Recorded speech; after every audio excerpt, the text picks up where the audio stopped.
morning and happy Father's Day to all the fathers out there. As I was preparing my lesson for today, I started going through and looking at the lessons that I think we could hear every single week, and they would benefit us every single week. And obviously the first would be the gospel, the love that God has for us, that he would send his son. All of the fruit of the Spirit: love, joy, peace, patience, kindness, goodness, faithfulness, gentleness, self-control, forgiveness, mercy, grace, being a servant. And there's so many more. There's too many to count, too many lessons that we need all the time. And so I started thinking, what do we need right now? What lesson do we need right now? And I decided that I would speak on silence. Because silence can be uncomfortable. Let me show you.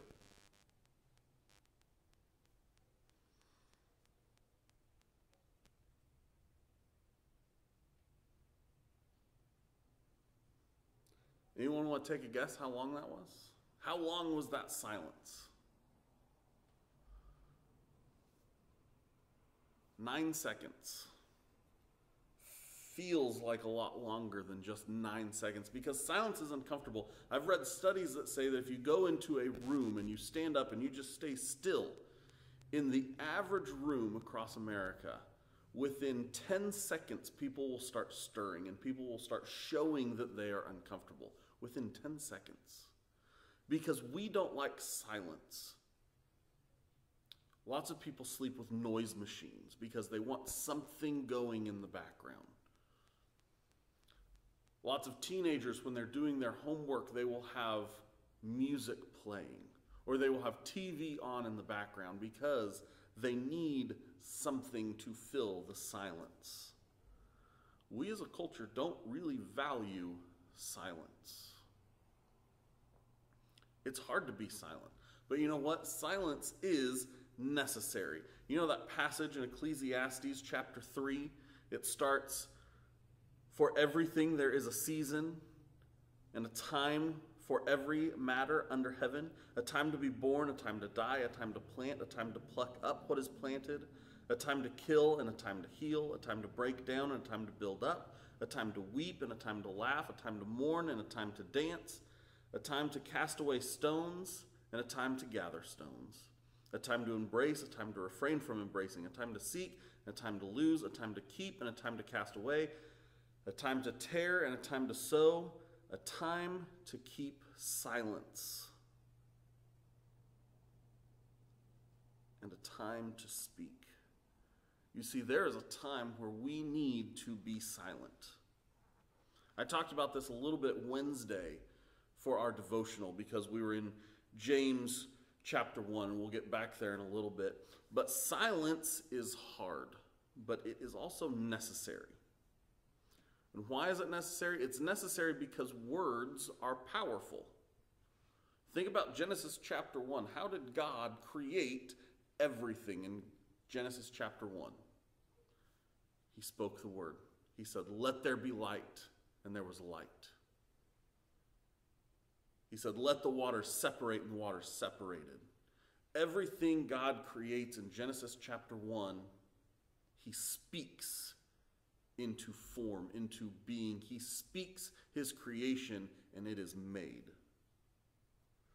Because words are powerful. We all sang that little limerick when we were a kid: "Sticks and stones may break my bones, but words will never hurt me." And when we grew up, we realized that was a lie. Because words hurt us more than sticks and stones ever have. Because words are powerful. So let's focus a little bit on silence. God is silent. When you go back to Exodus chapter 20, God has brought his people out of Egypt. He has brought them to Mount Sinai. And there at the base of Mount Sinai, God speaks to the nation of Israel. For the first time, he speaks to them as a people, as a whole. And what he speaks to them is the Ten Commandments. He gives them the Ten Commandments, and he lays it all out before them. And that ends, the last commandment is verse 17. When we pick up in verse 18 of Exodus chapter 20, this is what it says. Now when all the people saw the thunder and the flashes of lightning and the sound of the trumpet and the mountain smoking, the people were afraid and trembled. They stood far off and said to Moses, "You speak to us and we will listen. But do not let God speak to us, lest we die." Moses said to the people, "Do not fear, for God comes to test you, that the fear of him may be before you, that you may not sin." But the people stood far off, while Moses drew near to the thick darkness where God was. And this is also the last time that God speaks to his people as a whole with his own voice. You see, after this, God spoke to his people through individuals. Through Moses and Aaron. Eventually, when they conquer the promised land, he speaks to his people through judges and prophets, mainly prophets. And then we have that 400-year span that we call the intertestamental period, where God doesn't speak to his people at all. For 400 years, God is silent. The book of Hebrews starts this way. Long ago, at many times and in many ways, God spoke to our fathers by the prophets. But in these last days, he has spoken to us by his Son, whom he appointed the heir of all things, through whom also he created the world. You see, God was silent, and what came after that silence was the best thing that God could give. He sent his Son to speak to his people. And not just any son. He sent the Son, the creator of the world, through whom he also created all things. He sent a Savior. But it's striking to me that the best message that God ever sent to his people came after an extended period of silence. When we look at Jesus, we can see times in his ministry that he was silent. And maybe the best example of that we find in John chapter 8. John chapter 8, starting in verse 1, I'm going to read. But Jesus went to the Mount of Olives. Early in the morning, he came again to the temple.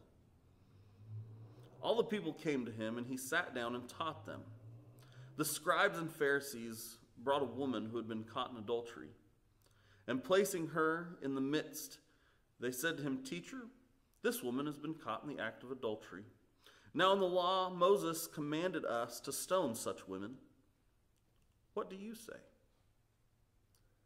This they said to test him, that they might have some charge to bring against him. Jesus bent down and wrote with his finger on the ground. And as they continued to ask him, he stood up and said to them, "Let him who is without sin among you be the first to throw a stone at her." And once more he bent down and wrote on the ground. But when they heard it, they went away one by one, beginning with the older ones. And Jesus was left alone with the woman standing before him. Jesus stood up and said to her, "Woman, where are they? Has no one condemned you?" She said, "No one, Lord." And Jesus said, "Neither do I condemn you. Go, and from now on sin no more." You see, after an extended period of silence, Jesus bent down, he wrote on the ground while people were questioning him. He didn't answer right away. Did Jesus need time to think about what he was going to say? No, I don't believe that's the case. So why was Jesus silent? Why did Jesus bend down and draw on the ground with his finger for some time while he let them continue to question him and to ask him what to do with this woman.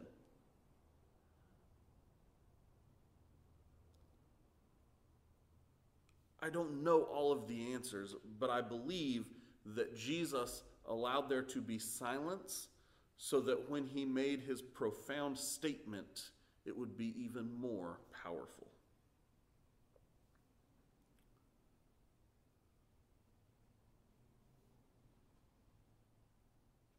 He does this. He keeps silent while they are questioning him. Why doesn't he interrupt? Why doesn't he speak up? What comes after the silence? Because that's important. We can be silent, but what we do after the silence is also important. Jesus' response is a response of mercy and love. It does not mean that Jesus dismissed the sin. He didn't. He said, "Go and sin no more." It means that he diffused the motives of the accusers. Have you ever been questioning someone, trying to invoke a response from them? And as you are saying the things you're saying, you realize that what you're saying is not good? Sometimes the most profound things that I hear are from people who have taken time to listen, to understand. That's what we talked about on Wednesday. We need to listen and understand before we speak. I believe that Jesus was listening to these accusers, and he understood where they were coming from. It tells us, right? This they said to test him, that they might have some charge against him. He knew that this wasn't about the woman. He took time, though, to listen. He took time to be silent so that his response would be profound.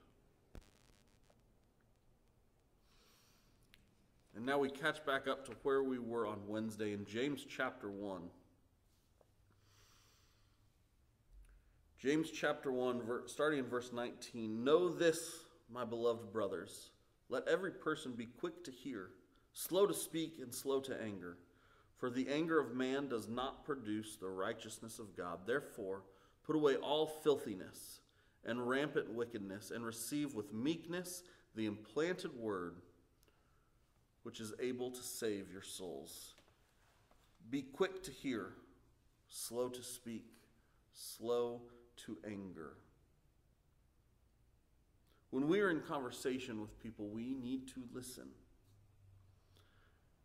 Not listening in order so that we can respond the way that we want to respond. We need to listen to understand.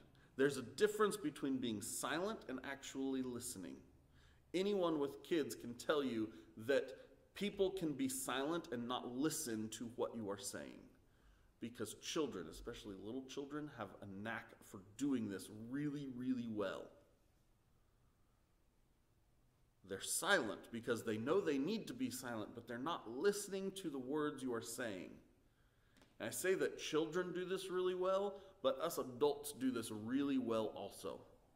In fact, we did it so well as a child, we perfected it when we're an adult.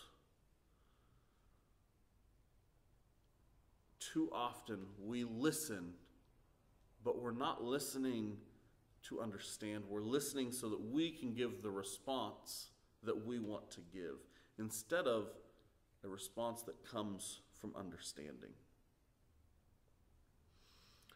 We see this all the time in our society. All the time.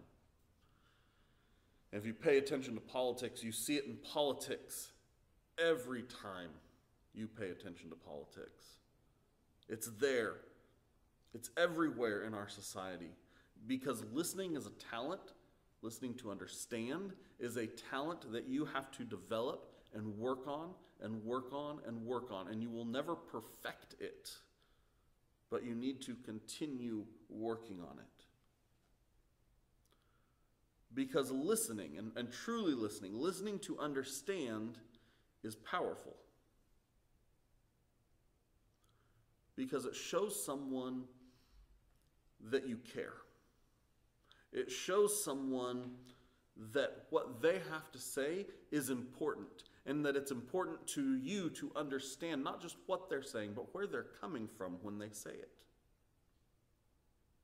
And sometimes you can ask questions to understand better, and that's an even better way to listen, to ask small questions so you can understand even better. We all want someone to listen to us when we're going through hard times. So why is it that too often we're unwilling to listen to other people when they're going through hard times? Why is that? Put yourself in Jesus' shoes. Jesus had a very busy ministry. He was always doing something. Could you imagine Jesus talking over Jairus? When Jairus comes to him and says, "My daughter is sick and she's dying and I need you." Could you imagine Jesus just talking over him and saying, "Oh, it'll be fine. Don't worry about it. You're good." And going along his way? Could you imagine Jesus stopping Martha mid-sentence when Martha runs out to him to lament about her brother Lazarus dying? Could you imagine Jesus telling Martha, "You know what? There's bigger problems in this world than your dead brother"? No, of course, we can't even imagine any of those because that is not in the character of Jesus. So why is it that we as Christians sometimes do that?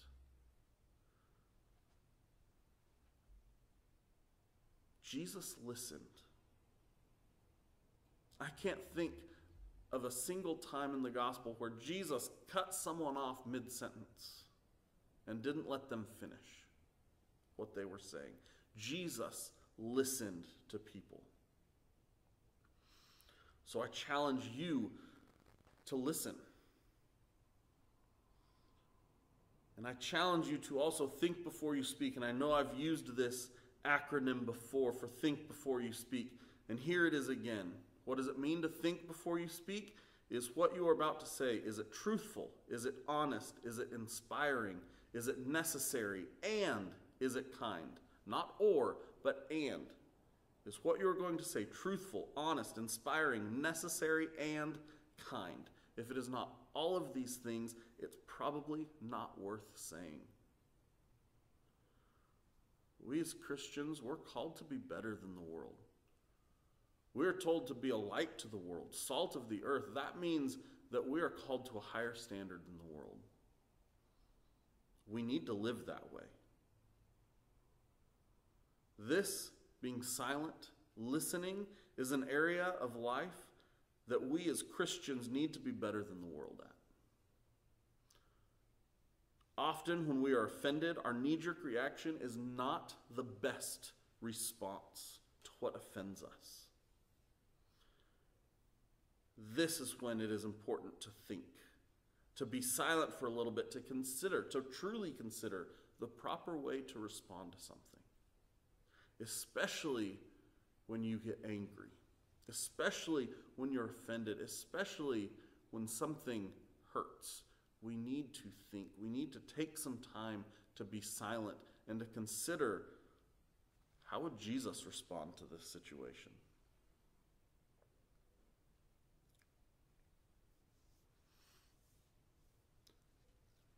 Because after all, 2 Corinthians chapter 5, verse 20 tells us, we are ambassadors for Christ. God, making his appeal through us, we implore you on behalf of Christ, be reconciled to God. What Paul is saying is that we are ambassadors for Christ to the world around us. We are not just the hands and feet of Jesus, but we are his mouth as well. And so what we say, always we need to remember that we are speaking for Christ because we are his people. And there is a time to speak. When is the time to speak? Well, we should never stay silent when there's an opportunity to tell someone the good news of the gospel of Jesus. But still, we need to do that in an appropriate way that fits the situation. We should never be silent when someone is speaking falsely about God or when they are attacking God. But again, there is an appropriate way to do that. We should never stay silent when someone who is oppressed needs help. We should never stay silent when an unbeliever is asking about God or about Jesus. You see, whenever there is an opportunity to spread the gospel, we should always be taking it. Whenever there's someone in need, we should always be speaking up and helping them in their affliction, in their oppression. We should be ambassadors to the world around us for Christ. So I challenge you today. There are many people in our community that are hurting, who want to be heard. So take the time to listen. Take the time to listen, to understand where they're coming from, what they're saying, and find an appropriate way to respond. But the question is, will you listen? Will you think before you speak? I hope that you do. I hope that this week you find a way to listen to someone who really needs to be heard. I hope you all have a great week.